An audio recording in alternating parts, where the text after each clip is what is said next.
Анан славянскийде окугам, программистке. Славянскийде бизде мугалим болчу эле, Таймлисофтто иштейт. Анан финансовый директор болуп иштейт. Анан ал жака мени өзү чакырган стажировкага 3-курста. Ошентип 4-курс мен аны менен иштеп калгам ушу Таймлисофтто. Андан кийин мен магистратурага тапшыргам, ИКМО университет Питерде. 2 жыл окуп, ишти таштагам Бишкекте. Анан 2 жыл окуп, 2-курста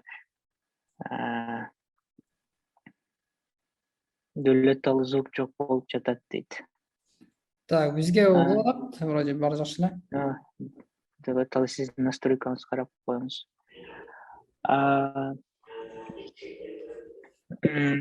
Ошо 2-курста магистратура ИПАМ курстарына киргем. Кайрадан мен Бишкекте бэкэнд окугам, бэкэндде иштегем. ИПАМда 2-курстан баштап фронтенд окуп, ИПАМга full stack болуп киргем. То есть азыр ИПАМ деген компания бул аутсорсинговый компания, международный, эң чоң. Ооба, Бишкекте февралда ачылды алар. Филиалы. Ошол жерде алар да курс берет. Курс менен кирсе болот. Бирок алар жуниорлорду албайт, middle же seniorдон баштап алат. Ошо жуниорлорду алар өзүлөр чыгарат курстар менен. Курстары бекер, бирок англис тил билиш керек. Анан бир аз базаң болуш керек. Ошо. Анан ал жак ИПАМда мен курстан кирип, анан стажер болуп, ал жакта дагы junior болдум, middle болдум, senior болдум. Мен 4 жыл, ИПАМда 4 жыл иштедим. Удаленно окуп ошондо? Жок, мен Питерде офисинде иштегем. Питерде чоң офиси бар. Где-то 6000 адам бар да. 6000 программист бар Питерде. Ошо. Аз Бишкекте где-то 150 алайлык деп атат. Az где-то 80 бар окшойт. Ошо азыр Google'да, Цюрихте, Швейцарияга 2 жума мурун келдим. Эме башталып атат. Азыр Google'да, то есть Швейцариядагы Цюрих шаарындагы Google'дун филиалында иштеп жаткан учуруңуз. Ооба. Эми айтып бересизби? Негизи эле кандай башталды, Google'да кандай экен, офисте канча адистер иштейт, кандай адистер? Бул Цюрихтеги офис эң чоң эме экен, офис Америкадан кийин. Америкада Калифорнияда эң чоңусу, андан кийин Цюрихте экен. Цюрихте 5000 программист бар. Бул жерде 5000 программист бар, ооба. Ар жактан, дүйнөдүн ар жактан келген менде коллегалар менен аябай жакшы тааныштым. Америкадан, Кытайдан, Германия, Молдовия, ар жактан, анан баардыгы аябай разносторонний, да, аябай позитивный ушундай культурасы. Андан кийин бул жерде мен жаңы офисте иштейм, Европале деген. Европаледе 6 корпус бар, жапчаңы, 2 жыл мурун курулган. Андан кийин бул жерде тоолорго, биздин Бишкекте тоолор көрүнөт го, ошондой көрүнүп турат эме офистен. Анан көл көрүнүп турат, Цюрихтин көлү. Бүт шаар көрүнүп турат да. Андан кийин бул офисте мен 4-күн келдим бүгүн. Эми баштадым. Мен ноутбукту мурда жума, четверг алдым элем. Ошо ноутбук менен системага кирип, андан кийин бир защитный курстарды бүтүп, андан кийин офиске мүмкүнчүлүгүм болду да барган. Эми офиске эле барып жатам. Эми бизде где-то 2-4 ай баягындай тренировочный курстар, тренировочный проекттер болот.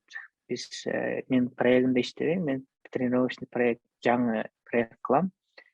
Ал жаңы проект жакшы болсо, биз аны кийин дагы башкаларга берип, башкалар ада иштейт. мындай жөн стартап сыяктуу болот. Биз үйрөнөбүз стартапта Google'дун инструменттерин колдонуш үчүн. Буларда өзүнүн баягындай системалар көп экен, ошо менен үйрөнгөнү бизге 2-4 ай бар. Офис жөнүндө, офис жаңы дегенде жаңы, анан аябай кооз, чоң. Бизде 6 корпус бар дедим, 6 корпуста где-то 2-3 этаж ал тамакта. Биздин корпусубузда итальянский менен французский бир ошондой кухня. Башкаларда там мексиканский бар экен. Башкалар көп экен да, мындай корпустарда тамак көп. Ошо сен тамак кылам деп ойлонбойсуң да. Жөн келип эле алып жибересиң. Мен бүгүн азыр завтрак жедим, азыр эми 2-3 сааттан кийин обед болот. Ошо анан баягындай ойногон жерлер көп экен. Теннис ойнойсуң, бильярд, пианино. Мындай уктап калсаң да болот, жарым саатка. Жаткан жерде массаж бар, массажга жазылсаң болот. Чачыңы алдырсаң, чач алгыңа барсаң болот. Фитнеске барайын десең, фитнеске да кире алсаң болот душу менен. Анан бүт нерсе сен ойлонбойсуң да, мындай только ишти эле ойлойсуң, болду, мындай бардык нерсе даяр. Ойлогон нерселериң бар экен да. Анан менин менеджерим Россиядан, бул жерде 7 жыл иштеп атат. Биз орусча эле сүйлөйбүз, а так бул жерде Цюрихте бардыгы англис тилди билет, бардыгы немис тилди билет. Кээ бирлери дагы башка тилдерди билет. Алар тилди үйрөнгөнү жакшы көрөт экен. Ошо мындай комфорт бар. Барды сен түшүнөт. Ошо анан дагы эмне айтып берейин, кандай переговорныйдамын. Переговорный мындай болуп көрүнөт. Google'дан переговорныйдасыз, да? Google переговорная кооз. Атайын негизи IT компанияларда ошо переговорныйлар болот, да? Чтоб ошо мындай эле. Переговорныйда оңой эле календарь, Google календарь менен эле эмне кыла аласың, өзүңө алып аласың, болду. Бош болсо. Ошо анан дагы кандай суроолор? Google'га кириш үчүн канча жыл, канча убакыт, канча менет кетти уштап ITден баштап? Качан кайсы? IT жөнүндө айтып берейин өзүм. Мен 9-класстын аягында киргем ITге.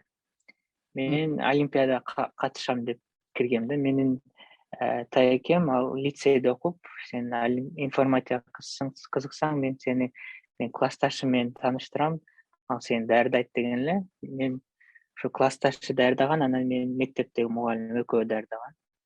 Мен 10-11 класс ошо олимпиадаларга эле катышып, мындай приз алган да жокмун, мындай анча көп. Жөн ITге кирип алгам да, ошо 10-11 класс. Ошентип кырсуу да оңой болгон мага. Магистратура да оңой болгон. Анан ошо 9-класста баштагам. 9-класс ал где-то 10 жыл болду да. 11 жыл болду. Ошо анан бирок мен баягы TimelySoft менен EPAMга киргенде Google жөнүндө бир аз унутуп калгам. Мен мындай акча жөнүндө ойлогом, көбүнчө азыркы керек акчаны табыш үчүн Google'га даярдыкты токтотуп койгом. Ошо анан бир опыт алдым, ал жакта да жакшы. Анан ошо OutTalent 7 ай кирдим ошо. Анан 7 айдан кийин Google'дун контрагын алдым да. То есть Google'га кирерден алдын Outland'ды 7 ай даярдандыңыз, Ошол боюнча да айтып берсеңиз, ошол компания боюнча. Outland. Бул Outland компаниясы эки түрдүү программасы бар. Бири өз кыздарга, алар junior кыздарды даярдайт. Экинчи программасы ал бардык специалисттерге ал middle анан seniorдан өйдөрөөк специалисттерди даярдайт ушу Google, Facebook ошол компанияларга. Алар даярдаган жардамы аябай көп деп санайм. Сен киресиң, баягы алгоритмдерди үйрөнөсүң, лид кодду көп сага берет немелерди, суроолорду. Сен чыгарасың, анан кийин систем дизайн бар, поведенческий интервью бар. Анан резюме менен сага жардам берет, аябай жакшы резюме кылат, ошол резюмеңиз 90%, 100% аябай баягындай продаваемый болот да. Анан сага позиция тандаган жардам берет. Анан тандап туруп сен бизде тааныштар бар, ошо тааныштардан рекомендация кылат. Ошо рекомендация кылса 2-3 күндө эле сага рекрутер келет да. Анда рекомендация жок болсо, өзүң тапшырам десең, сайт менен где-то 1 жыл күчүп калышы мүмкүн да. Ал реферал деп коет. Ошо сиздер любой позицияда тапшырсаңыз болот. Ошо ошо программага кириш үчүн диплом керекпи? Обязательно или можно без диплом? Мындай айтып кетейин, Outtalentсиз да тапшырса болот. Өзүңөр күчүңөр менен өзүңөр билсеңер да кантип тапшырса болот, эмне керек болсо. Outtalent баягында жардам берет. Анан Outtalentке да кириш керек. Вообще любой Google, Outtalent, любой эмеге диплом кереги жок. Просто плюс, бирок мындай азыр университет программалары айтиге жетишпей жатат да. IT алмаштырып, жаңы нерселерди ар айда эле чыгарып турат, бирок университет 5-6 жыл калды деп ойлойм. Ошого IT компаниялар уже дипломго жакшы карабай эле да. Так, азыр жанакы Instagramдан бир пост көрүп калдык элек. Google'да 70% адистер без диплом иштегендер экен да. Ооба, алар буткемп бүттүт. Буткемпти билесиңер. Америкада буткемп бар, мындай Google'га даярдайбыз деген. Бизде мына Outtalent да бир Казакстанда да экспоненциальный программа деген бар, Назеркени Калидалданын. Анан ошондойлор көп, ошолор даярдап сиздерди. Ошондой программаларга да өтүш керек да. Ошо. Аларга тапшырып көрсө болот. Силер өтсөңөр жакшы, өтпөсөңөр сиздерге жакшы фидбек берет. Эмнени көтөрүш керек, канча иштеш керек дагы. Анан кийин сиздер ошо фидбек менен иштеп, кийин дагы кайра тапшырсаңар болот.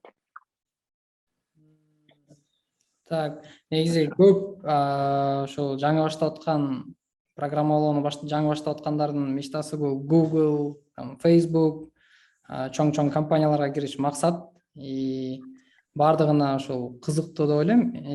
Биякта дагы суроолор негизи көп эле.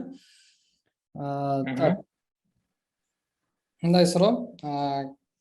Келечекте Кыргызстандын IT тармагын кандай көрөсүз? Мисалы, 3-4 жылда. 2 жылда дейинчи, макул.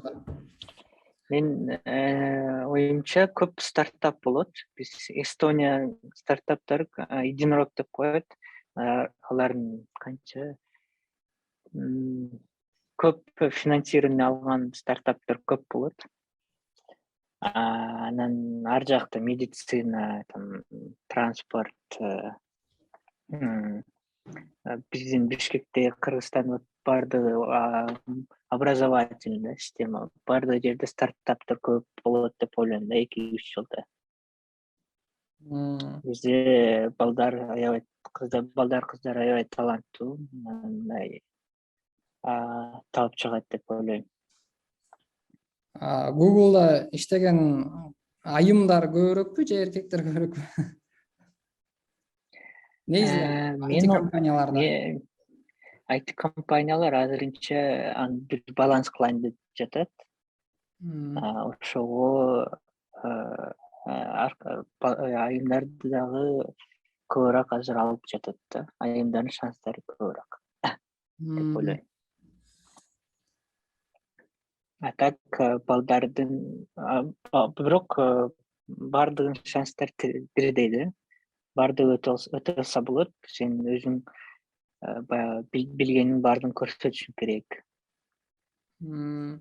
Так, сиз ошо айтини жаңы баштап атканда Google'га кирүүнү максат койдуңуз беле? Иштат этишиңиз беле? Ооба, мен канча мен 9 класста киргенмин, где-то 7 класста мен оюм болчу эле да. Менден биринчи компьютерим болчу эле ошондо уже Google деп ойлонуп калганмын. Google, Facebook деп. Так, анан дагы мындай суроолор. IT'де 18де же 35-40 жаштан үйдөлөргө иштеп кетсе болобу же IT компаниялар кабыл алабы дейт. То есть 18ге чейинкилер 35-40тан өйдө жаштар. Болот. Менин көп тааныштарым бар. Менде бир таанышым бар 15 жашта. Ал middle программист уже иштейт. 15 жашта? Ооба, ал уже Бишкекте компанияда иштейт 15 жаш. Кайсы компанияда, кайсы адистик именно? Ал, по-моему, full stack окшойт уже. Анан 65 жаштагы тааныштар бар. То есть ал өзүңөрдөн да, алар өзүңөрдөн чыгат да. Мындай эме жок да, мындай программированияда мындай рамка жок да. Өзүңөр ушу рамкаңар болсо анан чыгып кеткиле да. Тезирээк өнүгөсүңөр. Тезирээк чоңоёсуңар дегендей. Сиздин эң биринчи мисалы IT тармагына киргенден кийин канча убакыт окуп биринчи жумуш таптыңыз эле и башында эң биринчи айлык маянаңыз канча болду эле деген суроолор. Мен Кырсууда окуганда мага Кырсуудагы билим анча да кереги жок болчу деп ойлойм да. Мынча 20% эле керек болду да. Анан мен көп илимди стажировкадан алдым. Стажировкада 1 ай болдум. 1 айдан кийин мен жумушка алып алды да. Мен 1 айдан кийин 10 000 табып баштадым. 10 000 сом. Кайсы компанияда? 10 000 сом мен Timelysoft'то. Ошондо ал жакка кириш үчүн канча убакыт кетти? Ошо стажировкага кириш үчүн. Стажировка кандайча мен канча окуп 3-курста ал где-то 5 жыл. Бирок сиздердин курстарыңардан 1 жылдан кийин да кирсе болот деп ойлойм. Жарым жыл, 1 жыл. Мен да азыр айтын баштасам курстан баштайт элем. Мен азыр айтын билбегенде. Курстан баштайтын 1 жыл аябай жакшы үйрөнүп, бир стажировка барат элем. Стажировкада 1 жыл иштеп, анан junior позиция Google'га кирип баштайт элем да. 2 жылда уже Google'га аракет кылат элем да. Бизде Бишкекте курстар аябай жакшы болуп өнүгүп кетти. Андай курстар Россияда, Казакстанда аз да. Бизде аябай көп. Конкуренция болгон үчүн жакшы. Бардыгындай деңгээлин көтөрүш мүмкүнчүлүк болуп жатат да конкуренция үчүн. Так. Google'га мисалы биздин курстар негизи 6-7 ай болот. Ошол 7 айда мисалы 7 айдан кийин бир акай проекттер менен иштеп, junior уровеньге жетип, ошо junior болгондон кийин Google'га канча убакытта мисалы подавать этсе болот дагы? Это 1 жылдан кийин. 1 жылдан кийин мен сиздерге бир шаблон ачтым. Мындай сиз мен азыр экрандан көрсөтө алам. Сиз көрсөтө алсаңыз болот окшойт. Мен жөнөттүм чатка. Так, мен экранымды шер кылайын. Так.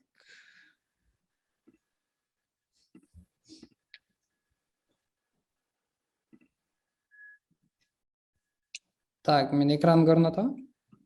Например, мына бизде аутентте открытый эмелер бар, Курстар. инструкциялар. Открытый инструкциялар бар. Мына ошо жуниор эң болгондо шуну баштасаңар болот. То есть мына Udacity же Coursera бирөөсүн алып, анан ошону өтсөңөр болот. Ал жакшы эле түшүнсө болот. Аябай Google эме кылам десең. Анан китеп окуса болот. Анан где-то 100 литкодто кылыш керек. Мына мен ссылка бердим. Бул жеңилден кыйынга чейин сортировкасы бар да. Так, мактап атат. Анан мына литкод бул мектепте окуучуларга, мен мектепте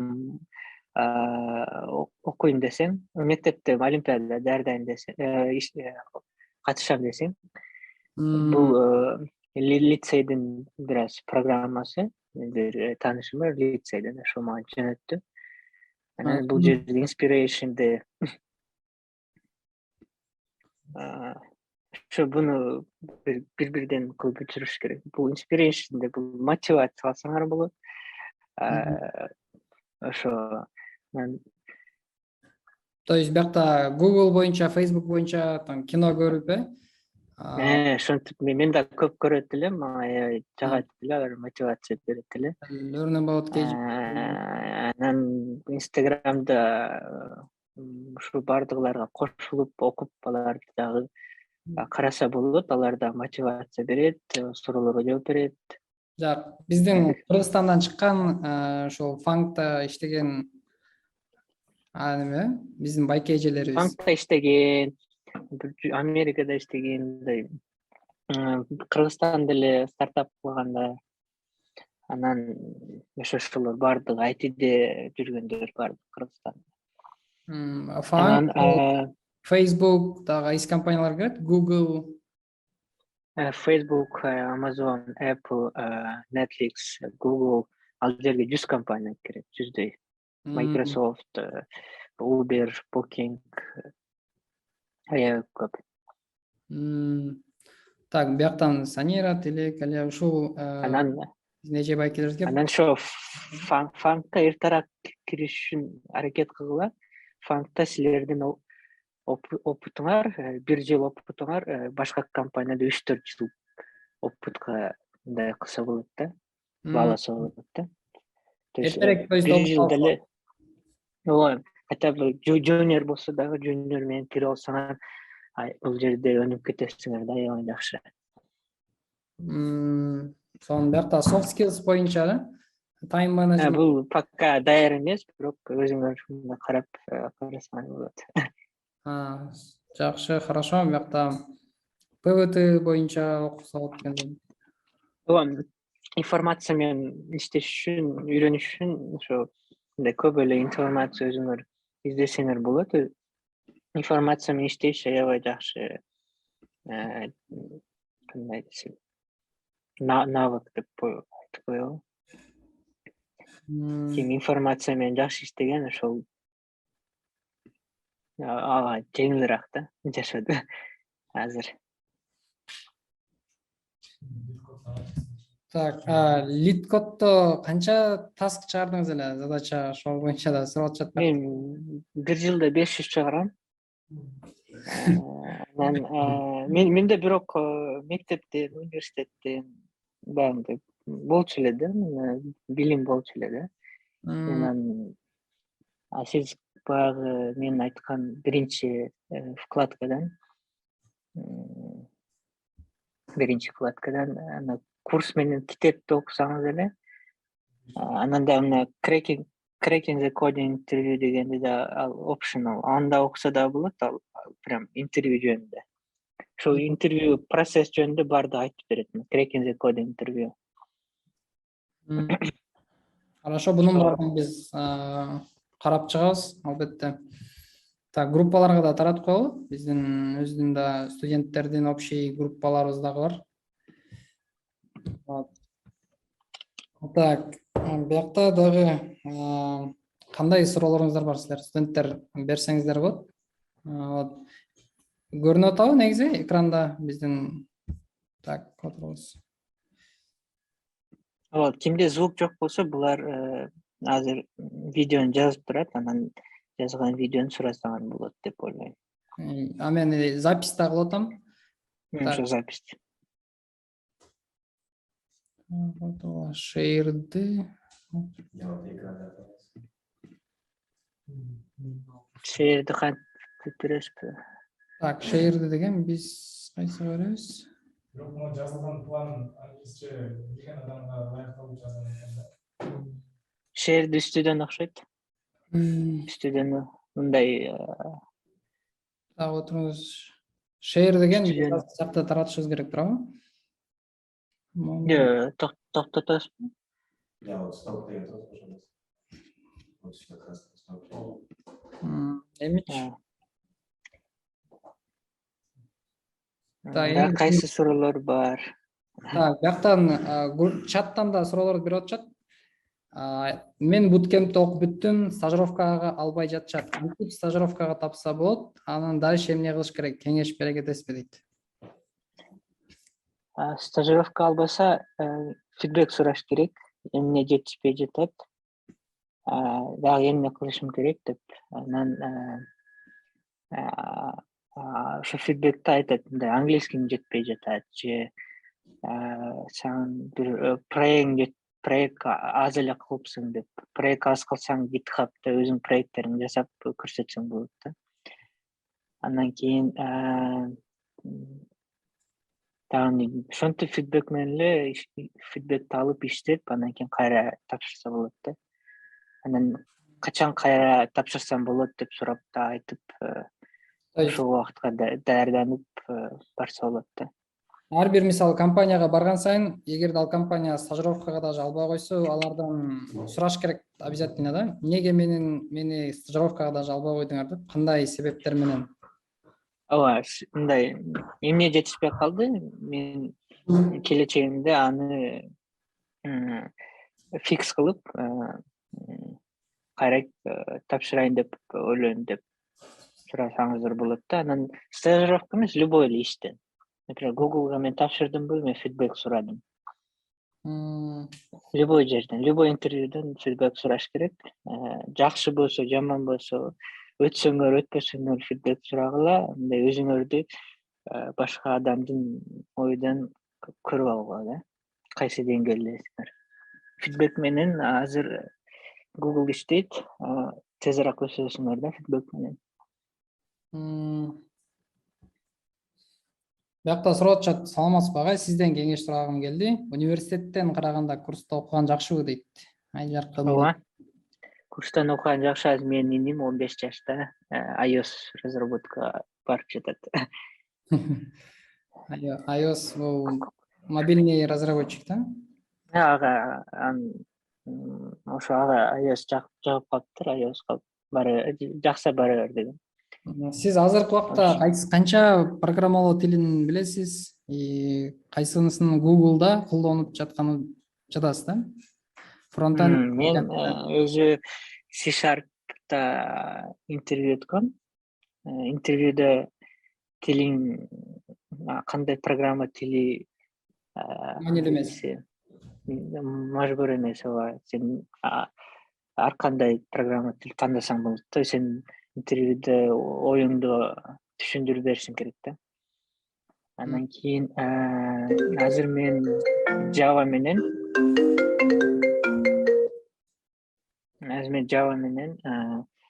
TypeScript анан базадан азыр мен проектке кире элекмин. Бирок Java TypeScript деген да. Бирок мага тил кандай десе. Тил Так, ошондо сиз азыр TypeScript'те да жазасызбы? Ошондо JavaScript, Java менен TypeScript. Бирок мага тил анча да кандай десе. Мен тилге эме эмесмин да. Мен бул тилди билем деп мактанбайм да, мен баардык тилди эле айтса ошо тилди 1-2 күндө эле карап алып кетем да. Ал мен биринчиден уже бир тилди жакшы билип алгам, кантип ошо тил иштейт, андан кийин башка тилдер оңой болуп калган да. Анан ошого мен тилди көп эле билем. Python менен иштегем, Java, C#, SQL, JavaScript, TypeScript. Да, билем көп эле да. Lua деген да болчу эле. Бирок аны унутуп калгам. Анда кайра карап эле документациясын билип алам да тез эле. Google'да сиз ошондо кандай разработчик болуп иштеп жатасыз ошондо? Фронт-энд, бэк-энд или full stack? Full stack болуп иштеп жатам, YouTube аналитикада. Мен блогерлерге биздин база данныйлар аябай көп да, мен данныйларды мындай жеңил форматта аларга көрсөтөм да, алар ошо данныйлар менен иштеш үчүн. Например, бул видеодон сенин баягындай көрүүчүлөрүң кайсы секундда кетип калды, чыгып кетти. Ошону жеңил кылып, статистика кылып көрсөтөм да фронтендде, бэкэндден чыгарып. Фронтендде кайсыл библиотека либо фреймворк колдоносуз? React, Angular, Vue? Баарын эле билем. Үчөөнү билем. Google'да негизи Angular колдонулат да? Аны билбейт экенмин азыр. Бирок мага баары бир деп койсом болот азыр. Негизи аякта требовать этишеби? Мисалы, фронтендде мисалы Angular'ды колдон, Angular'ды Google'дан Жок, андай сен резюмеңде анча да требование жок да. Сен позицияларды карасаң, Google'дун сайтына кирип, сен мындай эле турат. 1-3 жыл опытың керек, мындай кылышың керек, мындай лидершип, жакшы коммуникация, ошентип изилдесеңер болот өзүңөр. Мындай Angular, React дегендер жок да, мындай чоң компаниялар. Баягы аутсорсинг компанияларда, ошондойлордо, стартаптарда бир технология керек болушу мүмкүн да. Бизде бuyakta азыр 2 эле минут калыптыр. Кайра кирсек болобу? Ооба. Сиз мага ссылка жөнөтүңүз. Анда 2 мүнөт калыптыр. Кайра чыга берели анда. Ссылка жөнөтүңүз мага. Хорошо.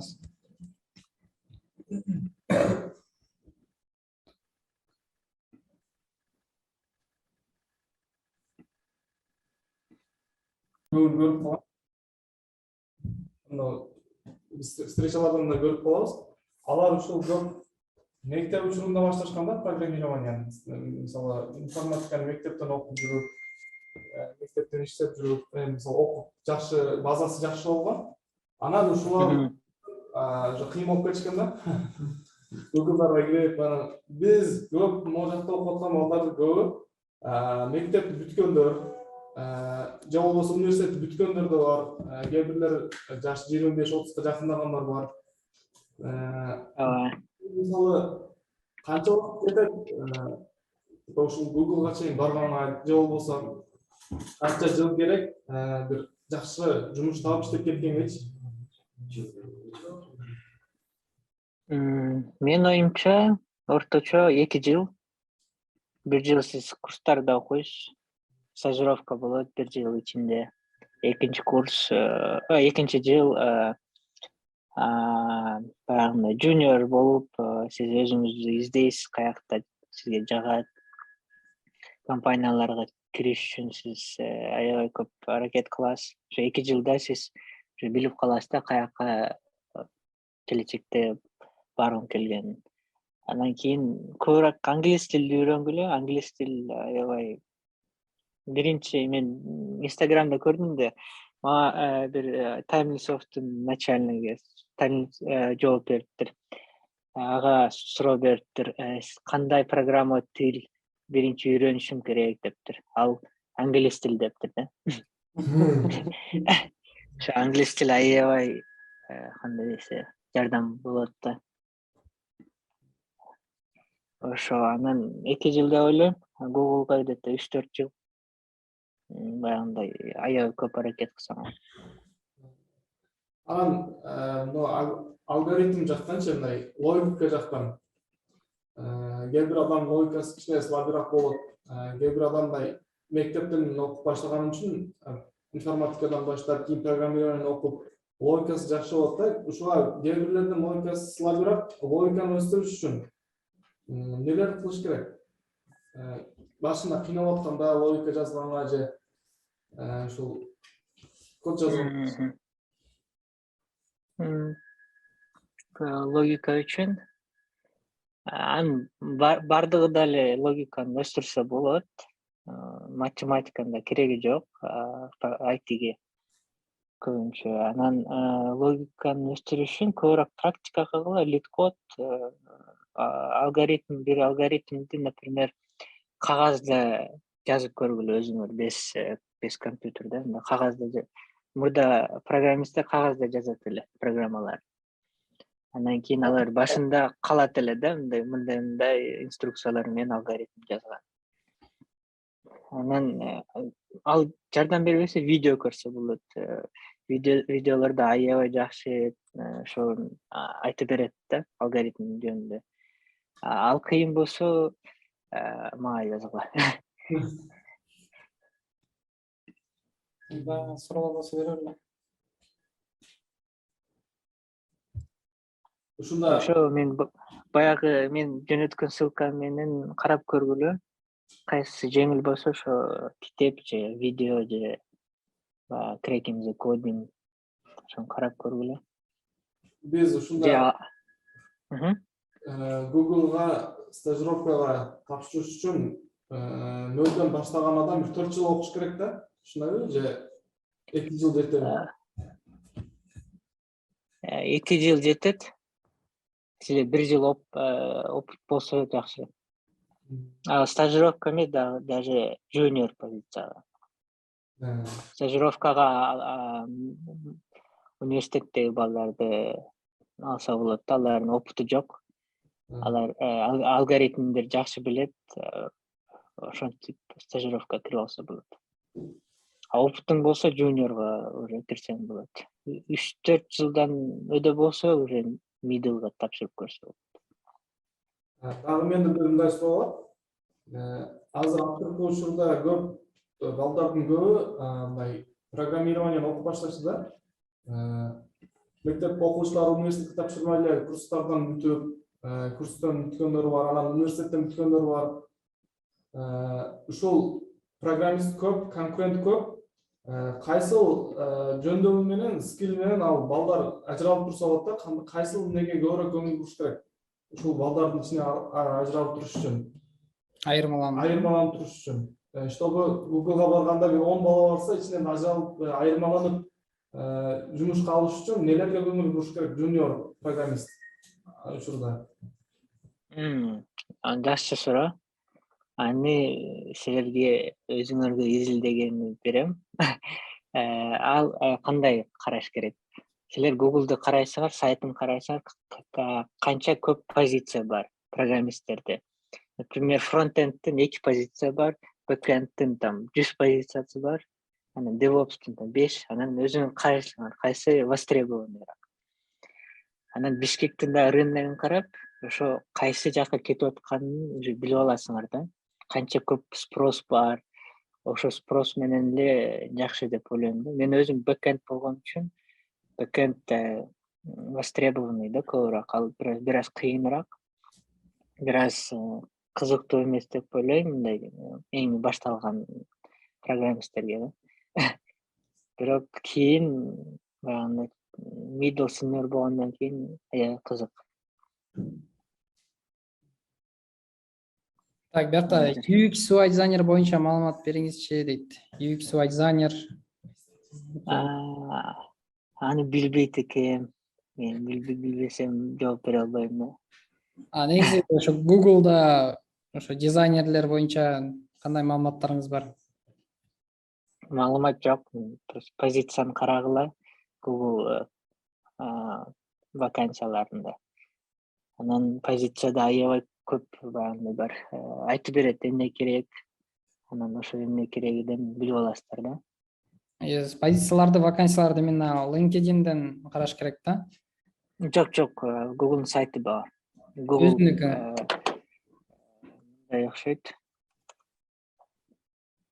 Надо Google Careers. Ушул окшойт. Анан Google'га кантип собеседование кылат? Деп жөнөтүп берем. Ссылка. Google'da башка мына Кыргызстандан, Азиядан иштеген башка программисттер да барбы? Мына көп болсо керек, Именно кыргыз. Кыргыздар где-то 30 бар, 30 дүйнө жүзүндө Google'да. 30 кыргыз Google компаниясында иштейт дүйнө жүзү боюнча. Ооба. Анан Цюрихте жок, азыр иштебейт эч ким. Мурда Тилек иштейт эле, Тилек Мамутов. Анан 11 казак бар экен Google Цюрихте. Ошо. В основном кайсы өлкөнүн жарандары иштейт? Бул жерде андай жок. Бул жерде баардык эле мамлекеттен алар алам деп кандай десе аракет кылып жатат да. Бул жерде аябай көп мындай бир жерден болгондор андай жок да, бир жерден көбүрөөк болгондор. Анан кийин айтканымдай Америкадан, Ирландия, Молдова, Китай, Россия, Кыргызстан. Кыргызстандан аз, ошого силер шансыңар көп. Алар баягындай баягындай шаарларды башка мындай редкий мамлекеттерден көбүрөөк алса жакшыраак болот да. Азыр мисалы Google'га түздөн түз тапшырса болобу же сиз айткандай биринчи даярданып башка жерлерде собеседование даярданып же болбосо ушул түз баргандан көрө даярданып башка жактардан опыт алып же барган жакшыбы да? Мындай түз барганда по-любому кыйын болот да, туура? Алгоритмдерди эле билип алсаңар, түз барсаңар болот. Анан түз барсаңар бир тааныш таап, тааныш менен ал сизди рекомендация кылса сиздерге жакшы плюс да. Түз барса болот. Бирок алгоритмдерди үйрөнүш керек. Ошо анан бул жактан иштеп, башка жерден иштеп, ал уже меникидей болуп калат. Мен уже 10 жыл болуп калды да. Мен 7 класста ойлогом, азыр 27демин. 15 жылдай болуптур да. Ошентип эле убакыт кетип калды да. Андай башка компанияларда иштеп. Бирок түз барганда курсун бүтүп эле барсам болот деп ойлойт элем. Көбүрөөк аракет кылсам.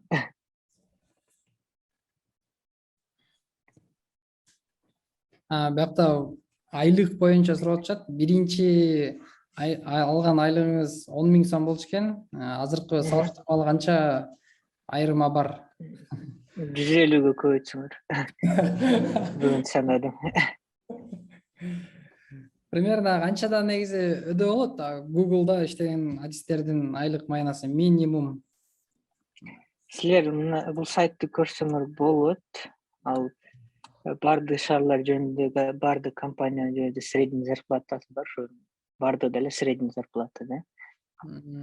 Эми Швейцарияны тандап, Google'ду тандайсыздар, там позиция L3 junior, L4 middle, L5 senior. 3-4-5. Ошону карасаңар канча ким алат. Бонустары бар, бир жылда годовой бонус бар, 15% көп. Анан кийин силер ишке кирсеңер 4 жылга акция берет. Жылдын аягында ошо акцияны бөлүп берет да. Сиз өзүңүз каерде мындай бизге совет бересиз, каерге барганга? Google'га эмес, башка жактарда бар да күчтүү компаниялар. Каерге ал биринчи опыттын могул жерден мынча опыт алсаңар болот, анан кийин бул жакка келсеңер болот дегендейчи. Кыргызстандабы же Россияда? Европада, Европа, Америка. Европада Booking аябай жакшы, культурасы жагат. Ал жерде программисттер 10-15 жыл иштейт да. Адамдар көптөр бар, мындай компания комфортный да, удобный, ошого ал жерде алмаштырбайт иштерин. Атын кайра айтып коесузбу? Booking. Booking.com деген или башка? Booking.com. Анан кайсы жерде да ошондой фанктын өзүнүн списогун карасаңар, 100дөй компания бар. Ошо 100дөй компаниялар тапшыра бергиле. Кыргызстандагы IT компаниялардын тизмесин айтып бере аласыз? Эң топу, эң жакшы компаниялар. Кыргызстан изилдеш керек аны. Аны жакшы билбейм. Мен билимче мен Timesoft жөнүндө билем. Мен ал жерде иштейм. Алар Microsoft'тун золотой партнеру. Золотой партнер алар эмне берет алар? Microsoft'тун сертификаттарын алса болот, тапшырса. Ошо иштегендердин сертификаттары аябай көп. Там Azure, там C#, MVC дегендер. Анын ошого золотой болуп кеткен да, партнер Microsoft. Анан баягы Amazon'дун да байкем компаниясы жакшы деп ойлойм. Аты Manchodев. Ал ошо Amazon'дун практикасын өзүнүн компанияга киргизди деп ойлойм да. Мен бирок билбейм да, мен үчүн кандай болгонун. Анан GrowWave жакшы. Мен группалашымдын байкеси ачкан. Галиев. Элдар Галиев. Иниси мен окугам Кырсууда. Анан кайсы компания көп аябай. Zensoft, Maddevs деген компаниялар боюнчачы кандай маалыматтарыңыз бар? Маалымат жок, бирок жаман жакшы деп айта албайм да. Өзүңөр сурап, башка ким иштегендерден сураш керек да ал жерде. Мындай суроо бар да. Компаниялар экиге бөлүнөт го, мисалы продукт чыгарган компаниялар, анан заказ алып аутсорсинговый компаниялар. Вот ошол эки компаниянын кайсысына иштеген жакшыраак, кайсысынан көбүрөөк опыт алса болот, интересныйраак деген суроо. Экөөдөн эле ала бергиле. Например, аутсорстон сиз коммуникация үйрөнөсүңөр. Кантип заказчик менен сүйлөшүш керек, кантип презентация кылыш керек аларга, кантип email жазыш керек. Ошондой полный үйрөнөсүңөр да. Ал Google'да чоң компаниялар керек. Коммуникация эң аябай алгоритмдер менен бирге турат да. Коммуникация менен иш жүрүшсө болот да, жакшы. Анан кийин продуктовойдо да жакшы. Продуктовойдо сен продукту өзүң көрөсүң да, кантип кайсы жерден кетип атат, кантип клиенттер иштетип атат. Анда экөөнүн тең баягындай плюстор көп да. Вот эмне үчүн көп компаниялар ошо адистерди аларда именно hard skillга эмес, soft skillге карашат. Ошол суроо боюнча да айтып берсеңиз. Soft skill ошо мен Excel файлында soft skillди да чыгардым. Мен эми аны түшүнүп калдым. Soft skill сен адам менен ишиңде кандай коммуникация кылганыңды билдирет да. Сен кандай тайм менеджментиң барбы же жокпу, сага ишенсе болобу, сен бул 5 саат дедимби бул суроону иштеген үчүн 5 саатта кыла аласыңбы деп, ошондой тайм менеджмент барбы, стресс менеджмент, кандай конфликт менеджмент, переговор кыла аласыңбы же жокпу. Например, заказчик бир мындай календарды киргизейин деп, сайтын киргизейин десе, сиз жок бул календарь анча эмес деп аны башка календарь сунуштай аласызбы дегендей да, переговоры. Анда билиш керек да, кантип сунушташ керек. Анан да ошо email жазыш үчүн, презентация кылыш үчүн ошондой бизде ИПАМда мен жарым жыл soft skill курсту өткөм да. Жарым жыл. Анан жарым жылда 12 модуль өткөнбүз. Soft skill боюнча. Жарым жыл. Ошо soft skill менен мен сеньор болдум. То есть soft skillсыз мен сеньор боло албайт элем да. Сен чоңураак болоюн десең, hard skill'ың кичине калат, бирок soft skill'ың көтөрүлө берет да. Ошо бизде 5 мүнөт калды. Акыркы суроолор. Мен конференция мен бошотушум керек. Хорошо, так, кандай суроолоруңуздар бар? Оор болсо. Ооба, силер сурооңуз көбөйүп чогулуп калса, көбөйлөп. Инстаграмда жазбай эле мындай эле сүйлөшсөк болот. Анан мындай видеодон батыраак жооп берем да. Мен Инстаграмда азыр көп жазып калды, ошого жетишпей жатам. Хорошо, так. Биздин ошо окуп жаткан студенттерге жаңы программированияны жаңы баштап аткандарга, уже бир жарым жыл болуп калгандарга, практикалап аткандарга сунуштарыңыз кандай? То есть кеңештериңиз келечекке? Англис тил, экинчиси стажировка батыраак киргиле. Стажировкадан ошо биринчи иш, экинчи жылга даяр болгула бир аз кыйыныраак болот, бирок иште алсаңар болду да. Ошо баягындай резюмеңерде опыт болот, опыттан кийин башка жерге да кириш уже жеңилирээк болуп калат. Англис тил, стажировка, иш, анан алгоритмы, Google кирсеңер, анан soft skill бардыгы тең. Беш айткан нерсе тең. Так, англис тил биринчи. Ооба. Анан стажировка менен иш, алгоритмы, анан кандай дедим мен? Soft skills. Soft skills. Ооба. Ошо. Так. Soft skills да түрү бар да, карап көрөлү. Же таппасаң мен жөнөтөм. Хорошо, анда дагы эмкеде дагы ушундай эфир уюштурсак болобу сиз менен? Дагы. Ооба, суроолор топтой бергиле. Багындай бир сүйлөшөбүз 2-3 жумадан кийин. Макул. Так, чоң рахмат сизге, Нурбек байке. Ооба, ийгилик барыңарга. Сиздин чоң опытыңыз менен бөлүшүңүзгө рахмат чоң. Ооба. Иштериңизге рахмат, сиздерге да ийгилик. Курстарыңар өнүгүп кете берсин.